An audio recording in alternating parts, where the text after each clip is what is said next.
What's up, friends? Welcome back to Hobby Vomit. It's me, Matt, and I am super stoked today to be doing another book review.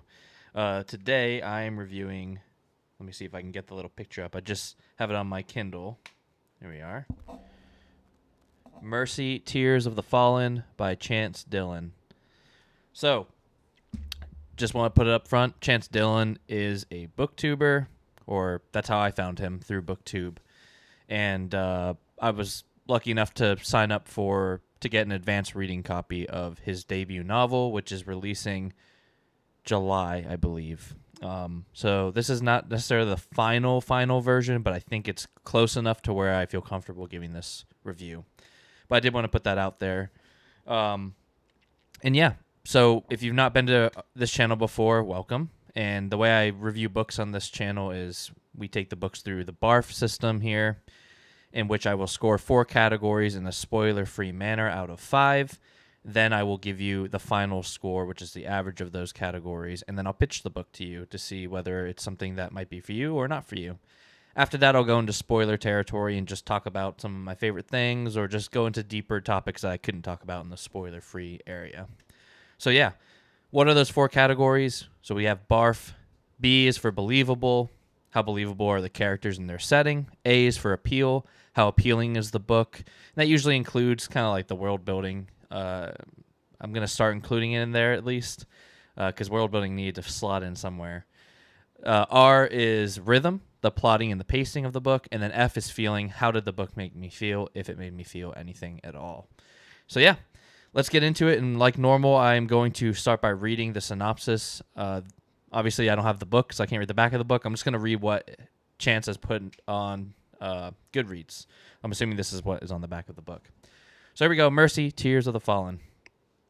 Mercy is for the fallen, a world shattered by war, a relic that can rewrite destiny, and 2 men, one hero, one exile, who might be the key to everything. Aelivist, and forgive me, I might butcher some names here. Aelivist Lightseeker was once a legend. His reward? Betrayal and murder of all he held dear. Eravane drinks to forget, but no amount of ale can quell his heart's desire to drive his blade through those that stole his future. A gifted minstrel carries a secret, a tale that binds the fallen hero and bitter exile together, a tale neither are ready to hear. Power and vengeance have a price, and in the war for the tears of the fallen, death follows from mercy. So yeah, that is Mercy, Tears of the Fallen. And let's jump right into it. Let me pull up my notes. And we're going to start with B, believable. I scored this a 4 out of 5. I think the character work was really solid. I'm just going to kind of read my notes here. I loved all the struggles that the characters went through. You know, there was grief, addiction, trust, belonging, power. You know, this is a large cast of characters, and they're all struggling with something, right? But none of those feel forced. They all feel like true struggles, and the way those characters navigate those struggles felt real. I loved all the interactions and dialogue between the people and how their relationships built throughout the book. There's a decent amount of inner monologuing, but it felt good, and it didn't just feel like lore dropping, even though sometimes and a lot of the times it was. It didn't feel like it. It felt like a natural thought. So I appreciated that. And I normally don't talk about this for characters in fantasy books, and maybe I should more, but this one was just the first time I felt inclined to talk about it because I felt so strongly about it. I really liked all of the names in this book. All of the names felt real for this world. Really cool names, and yeah, I just really liked the names. They felt really appropriate. So yeah, 4 out of 5 for me for believable. Really liked the characters.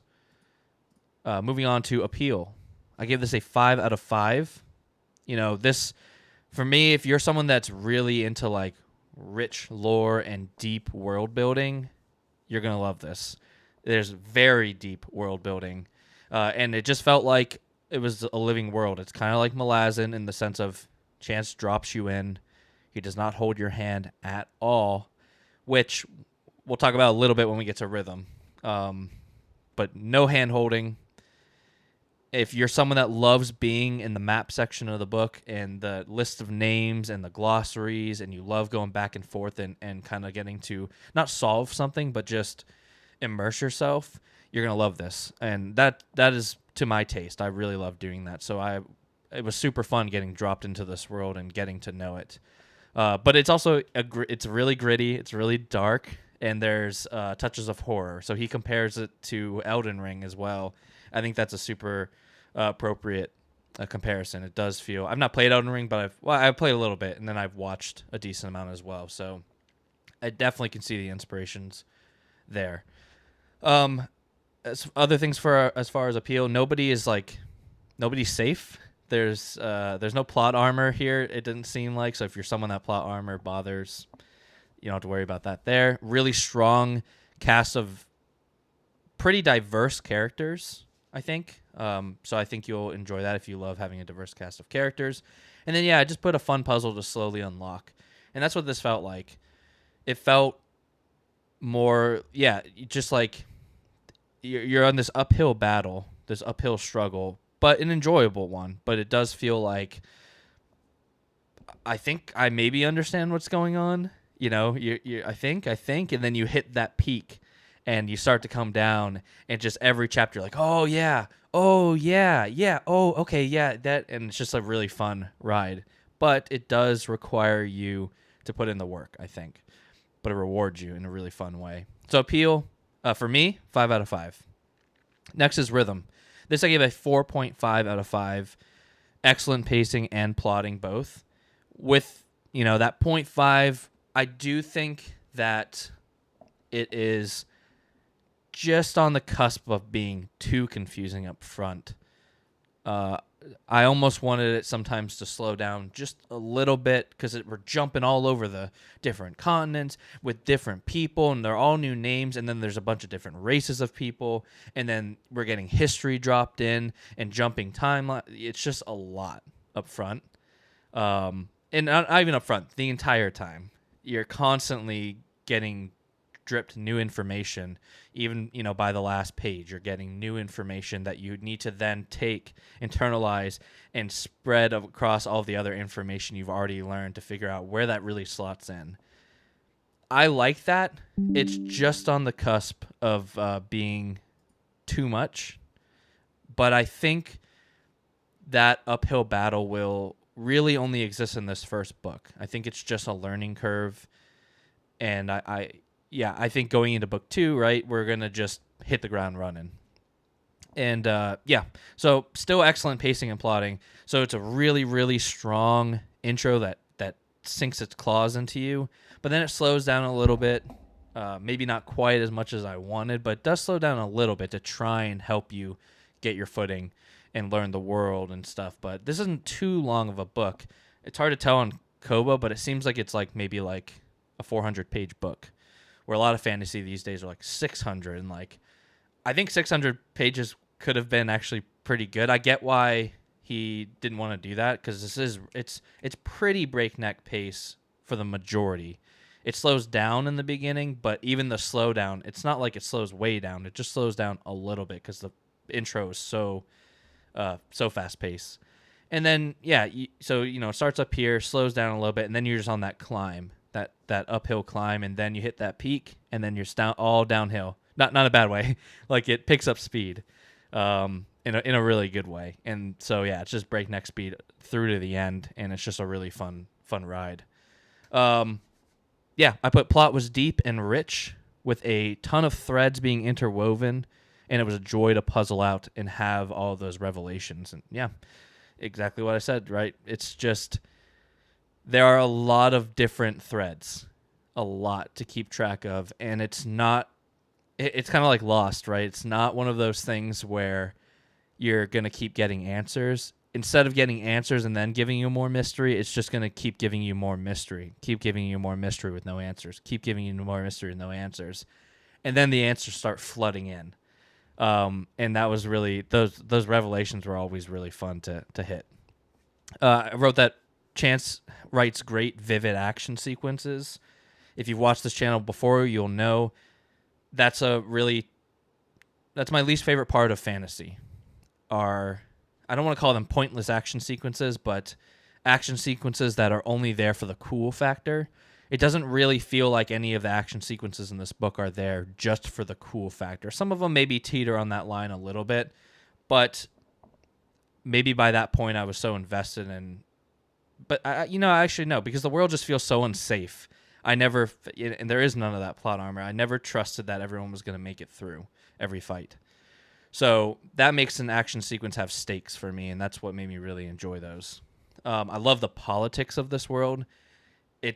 There are deep politics in this world, and there are a lot of pieces, and I still don't know if I'm 100% on everything that I thought or am thinking, but I'm pretty sure I kind of put the majority of the pieces together, and it's fun to follow. If you love like politics in books, there's a lot of them in here with, a war they're on the edge of war, and just there's a bunch of different factions and races, and they're supposed to be like a united group, but maybe that's kind of being fractured a bit. It's just fun to follow all of that and how that affects our characters directly. Really strong ending here. I mean, it's one of those endings that you close the book and you're like, oh, okay, well, this is the first book of, I think Chance said there's going to be 4, and he's not written book 2, 3, or 4 yet. Why? Why? I want them all right now. You need to finish them right now because I need to know what happens. And yeah, that's exactly how this is. You close in like, I do not want to wait for however long. I don't want to wait more than a day. I want to pick up the next book right now. And to me, that's just super impressive. Another really cool thing about this book is it's extremely rereadable, I think, because you kind of, when you get your footing, there's so much that's already happened, and there's no like pause for you to be like, all right, let me get everything straight. It's just go, go, go, go, go. And so getting to go back and read, I think it's just going to be a really rewarding read when you know what you know. And I don't think a lot of books can do that. I think it requires these deep world-building books that don't hold your hand to reward you, because there's a lot of books like, to me, even though I know like Brandon Sanderson has a lot of layers and stuff, he just holds my hand so much that I don't know if I would really enjoy going back. I know I wouldn't enjoy rereading those, where this, I feel like it's just going to be fun to pick up on while still enjoying the story to a whole nother level. So very rereadable. And then I just got to put in a nod. I'm not going to talk about any kind of spoilers or anything, but there is a swamp scene in this book. And man, I love swamp scenes in fantasy books. There needs to be more of them. Maybe there are more of them. I'm pretty new to fantasy, so I can't speak to, maybe it's the most cliche fantasy scene out there. I doubt it, but I love it. It's something about swamps in these gritty worlds. They're just scary. It's scary being in a swamp. And I love that scene. So yeah, 4.5 out of 5. I know I talked a little bit longer than normal there, but I had a lot to gush about. And then feeling. I gave this a 4 out of 5. I found it pretty easy to empathize with the character struggles, whether that be grief or the struggle of power or not being good enough or vengeance, right? I think they're handled really well. I felt a lot of things in this book. I felt anger towards characters sometimes. I felt fear for our characters almost the entire time because of this world is terrifying. There were some sad moments. They're not the saddest moments, but you do feel for the characters in those moments. And I also just felt anxious a lot of the time, like knowing what I knew as a reader and things that I knew were going to happen at some point that I wanted to avoid. That created some anxiety, and it was great. So yeah, 4 out of 5. I think maybe it could have leaned more, like if we had slowed down with our characters just a little bit more, I think maybe some of those heavier moments could have hit a little bit harder, but I still think they still were successful. So those are my 4 scores, and now I'm going to give you my final score and then my pitch. So the average of those 4 categories was a 4.37, and on Hobby Vomit we round up to the next 0.25. So Mercy, Tears of the Fallen is getting a 4.5 out of 5 for me. And then instead of pitching the book to you, I'm just going to read what I wrote in my little review on Goodreads, because I think it basically is my pitch. So I said, let me start off by saying this book won't be for everybody. It requires concentration and intent while reading, but it truly rewards the reader for buckling down and buckling up. It's a wild ride with deep lore and exciting world building, lovable, nuanced characters that I can't wait to continue my journey with. Hate is my boy, if you know. The juice is worth the squeeze here, and once you get into the flow, it's an absolute joy to read. Also, I love me a book that absolutely begs to be reread. And then, I had to add in bonus points for Fantasy Swamp. We need more Fantasy Swamps. So, yeah. Is this for you? Do you like putting in the work?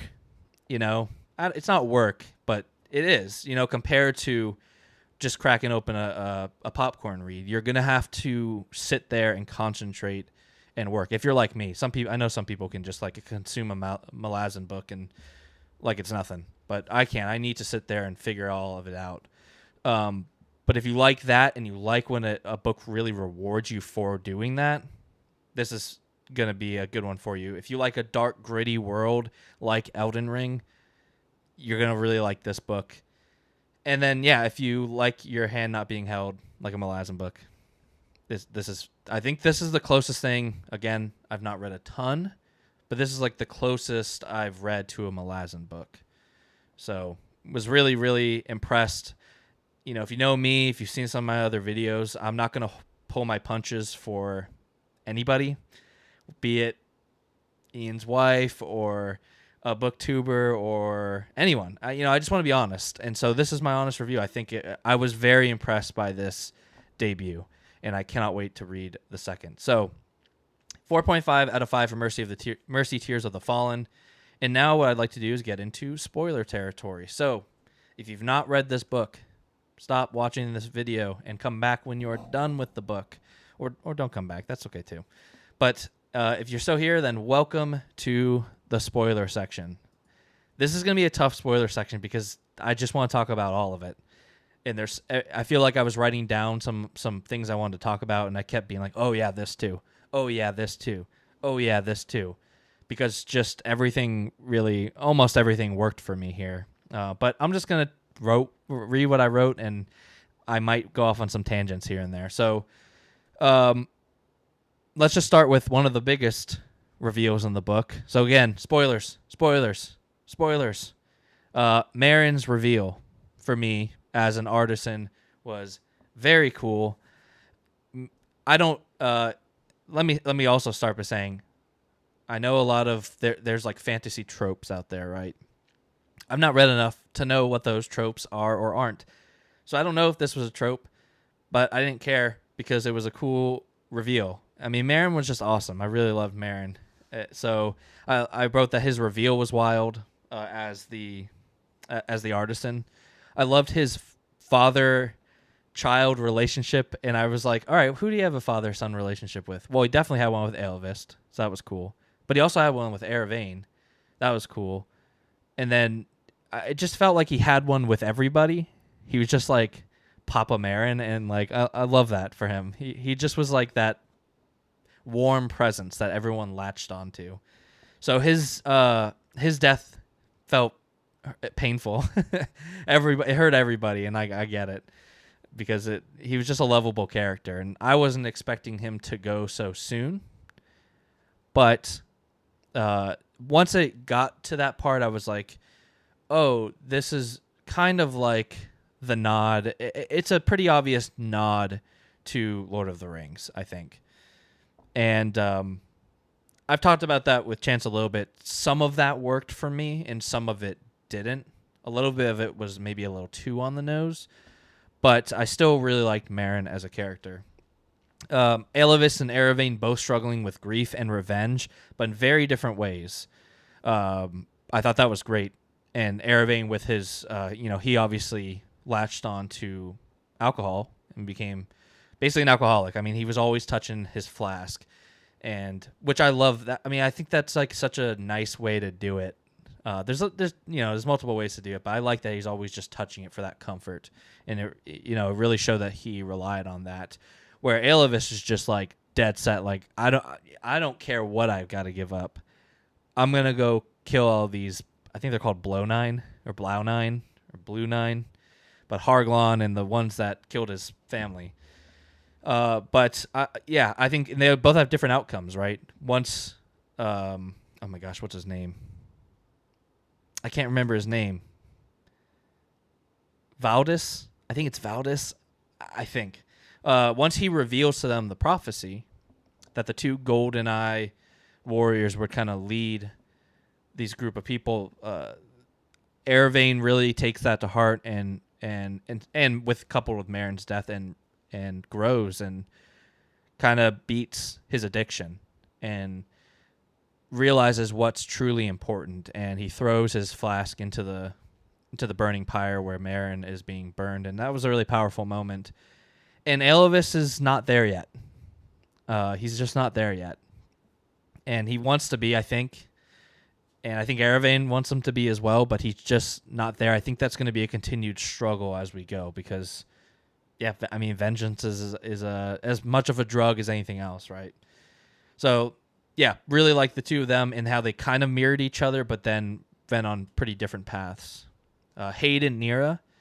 There's two sibling relationships in this book that I love both of. Haid and Nira, and then Staven and Elatu. Hayden, I don't know why I love Haid. He's just kind of great. And Haid and Nira, their journey is interesting because they are keeping a secret from the rest of what their true intentions are of why they're working with Eravane and Marin and Alavist. But Nira, I love Nira, the way that Nira can influence Haid. And Nira, at some point, she's just like, there are more important things, Haid, like, than us being... I think they are previously Omen Riders, and they've kind of been exiled a little bit, and they're trying to find their way back. They're stained, and they want to find their way back. They're working directly for Galagus, but at some point, yeah, right around the same time when the prophecy's told, Nira realizes that there are more important things, and really Eravane and Alovis should be their leaders, and they kind of make that change there. And I love that. And I hate that they're separated at the end, but I love it.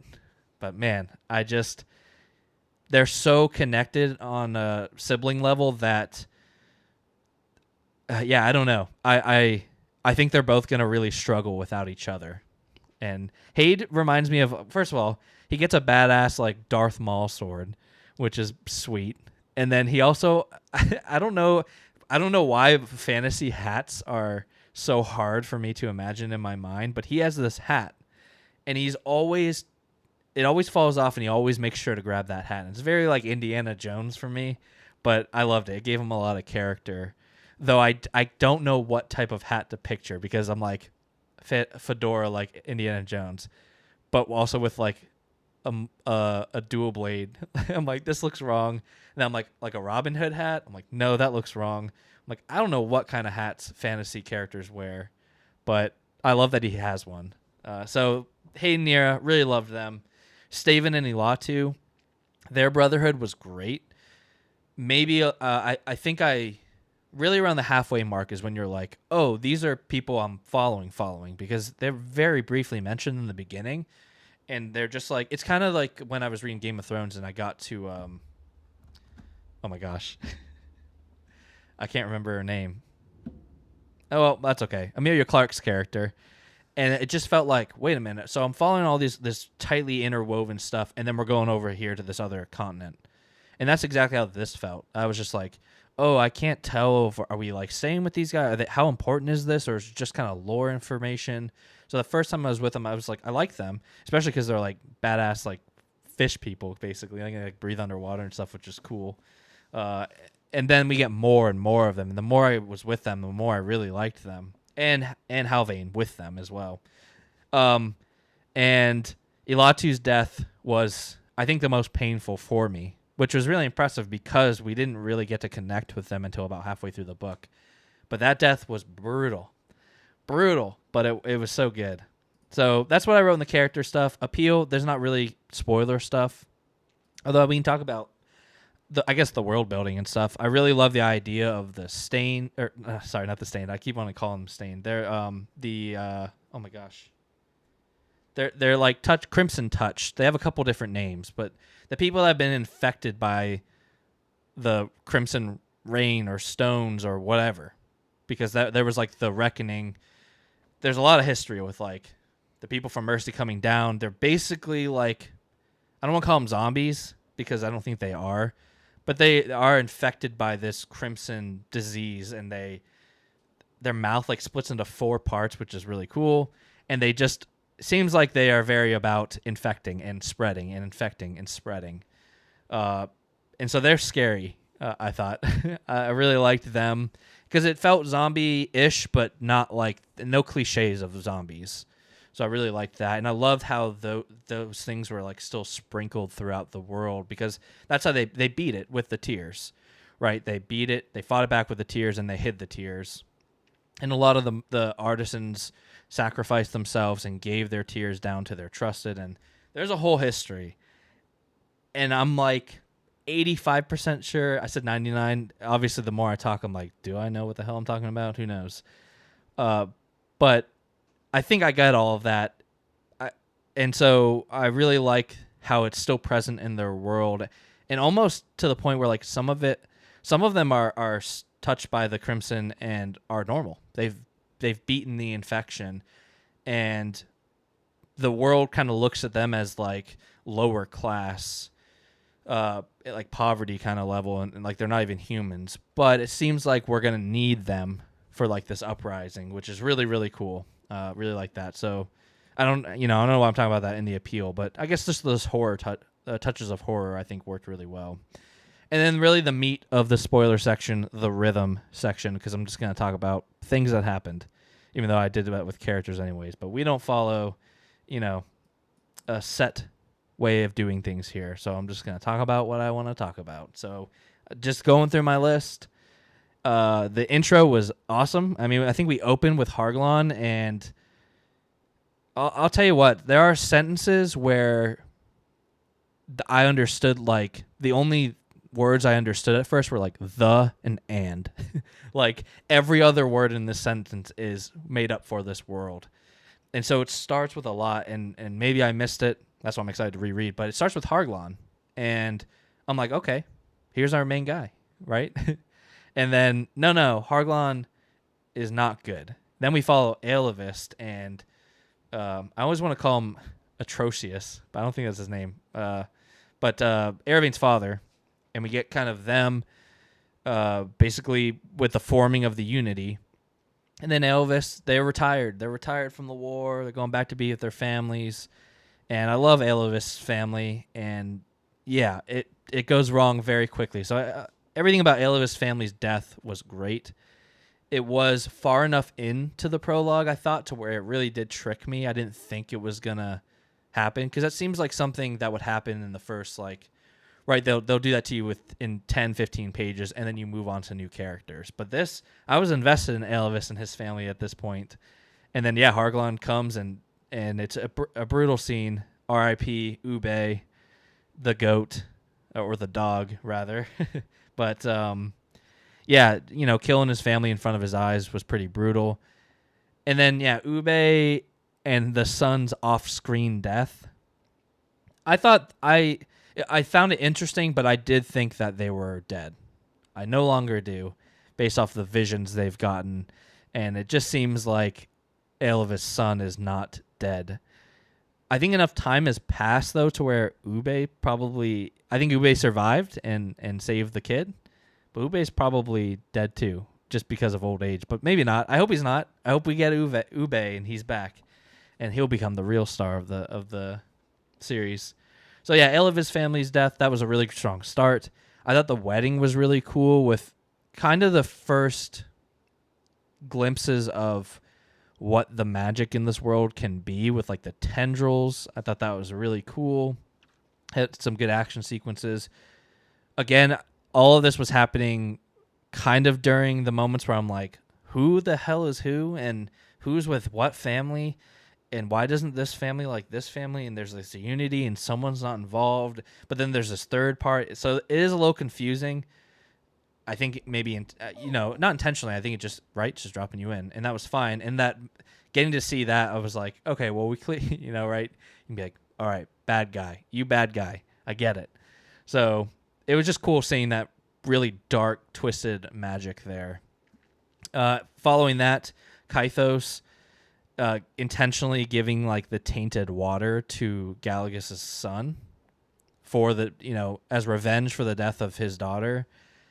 And that's pretty messed up, right? Kythos is dealing with grief in his own way, which is it's like a worse than death, right? It infects you, and you just lose your control of your brain, and you just become one of these infected Vileborn. I can't remember exactly what they're called. Different groups call them different things, but I think Vileborn is one of them.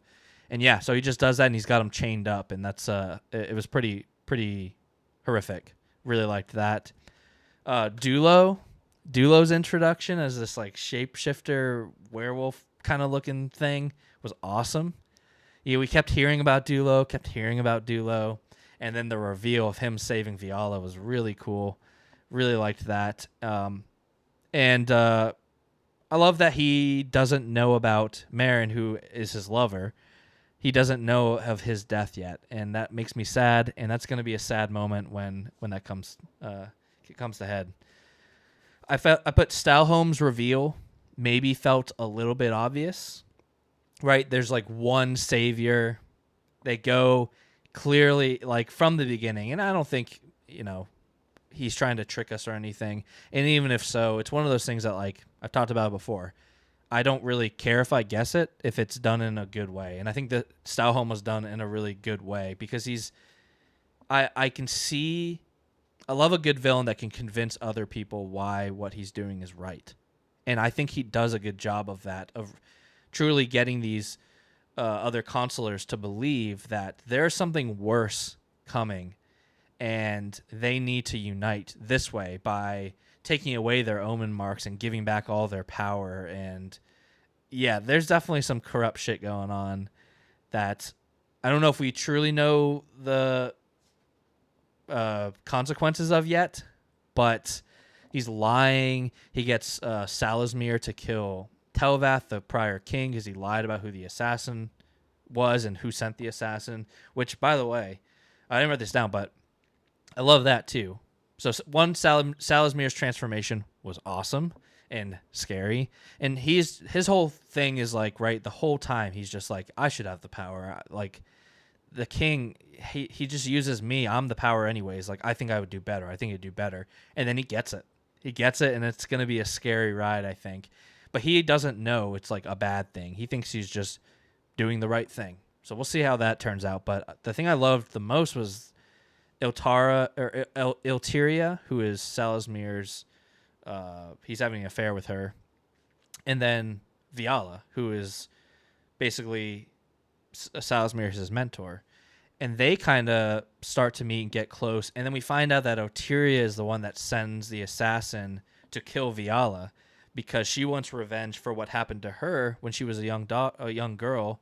Same with Viola. Basically, Viola's dad was teaching Viola the ways, and they come across this mother and daughter who are starving on the street, and basically he's just like, yeah, we can't save them. And they just move on. And that mother ended up being Iltyria's daughter. Sorry, Iltyria's mother. Iltyria was the daughter who survived and now wants revenge on Viola's father, and so she's going to take that revenge by assassinating, I think, Viola. So all of that is cool. Then it happens. Telvath gets killed, and now Iltyria and Viola have witnessed this rise to power by Stalholm and Salazmir, and I think they're going to bond over that, but that secret is still there, and I think that's going to cause some problems, but loved all that. Hopefully I followed it correctly. I think I mostly did. I love that the crew gets split on the twin waterfalls. I think it's a genius way to do it, and it feels real, and I didn't think that was going to happen. But when we finally got to the twin, they're leaving the Baldur's Gate, they're coming back, I'm like, oh, the twin waterfalls, it's going to split them.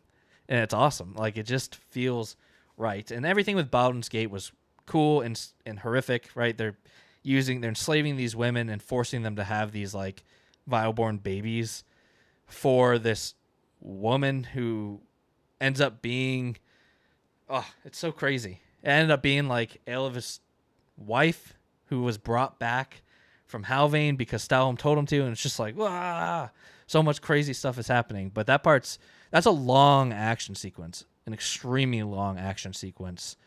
But I was super invested the whole time. Loved it. And then, yeah, love how they got split. I love the swamp scene. I mean, the swamp scene, it's so good. It's so good, so scary. The crocodile was awesome. And then I think they're called Howtars. I don't know what they are as far as like what they look like really.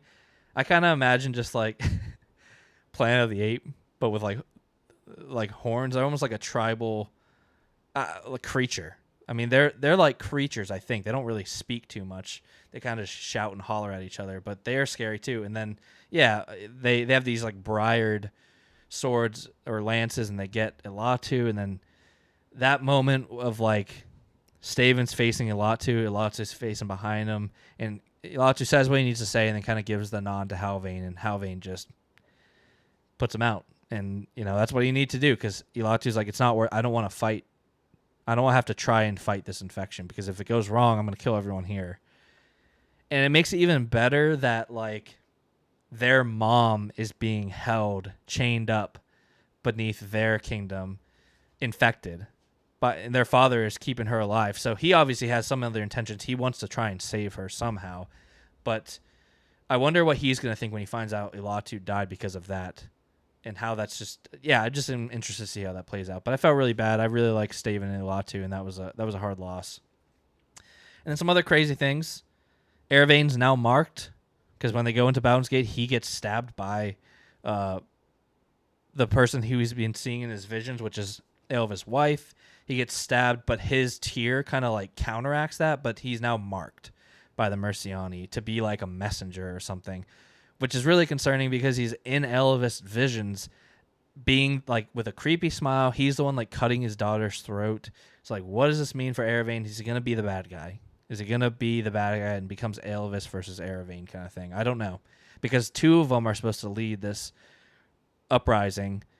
So maybe the other one's going to be Elvist's son. I don't know, but that's a really interesting thing that happens. Everything that's with Stalham's plan seems really interesting. Everything's just bigger. They're like, oh, you thought you understood the world? Well, here at the end, yeah, we're going to scale it up ×2 because there's way more going on than you think. So really interested with that. And then, yeah, last thing I put was Elvis' son, definitely still alive. And Ube, fingers crossed. So all we can do is hope, right? Chance, don't let us down. I'm just kidding. Do what you need to do. But also, we'll never forgive you if Ube's gone. But, yeah, that's kind of mostly what I had to say. I know I'm just gushing about things that happened, mostly because this is a new book, so I can't go on and just watch other people talk about it yet. So I'm like, well, I got to talk about it to somebody, so I'll just talk to the camera. But there's plenty more that happens in this book that I loved. I just loved it all. Every character. I'm excited for. Oh my gosh! And Viala's pregnant. What's gonna happen with that? And oh yeah, I can't wait to find out. So this was Mercy, Tears of the Fallen. Let me hold it up one more time. I know Chance is doing pre-sales on Amazon. I think that's the last I heard.